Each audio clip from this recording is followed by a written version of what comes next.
અયોધ્યામાં પણ ભારે વરસાદ વચ્ચે પૂર જેવી સ્થિતિ સર્જાઈ છે।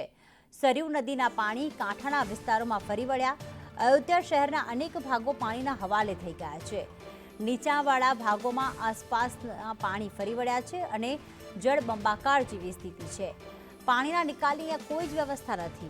અવધ નગરીમાં સરયુ નદીના કાંઠા વિસ્તારોમાં પાણી ફરી વળ્યા છે અને આ સરયુ નદીના પાણીથી લોકોને મુશ્કેલી વધી।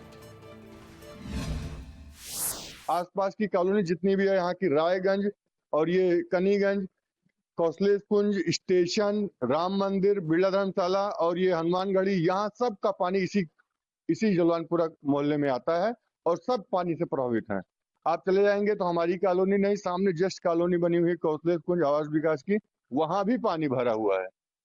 और बच्चे अब ये देखिए जिसमें पानी भरे हुए हैं इसमें ना बच्चे जो माताएं बहनें ना खाना बना पाती हैं, ना बच्चे स्कूल जा पाते हैं, ना जिनका कोई काम काज है ना काम काज पे जा पाते हैं। जिनकी दुकान है वो दुकान पे नहीं जा पाएंगे, जिनकी ऑफिस जाना है ऑफिस नहीं जा पाएंगे। केवल घर में बैठ के अपने जिनका 2 मंजिला मकान है वो छत के ऊपर बैठ के पानी देखते हैं कि कब पानी हटे और कब हम अपने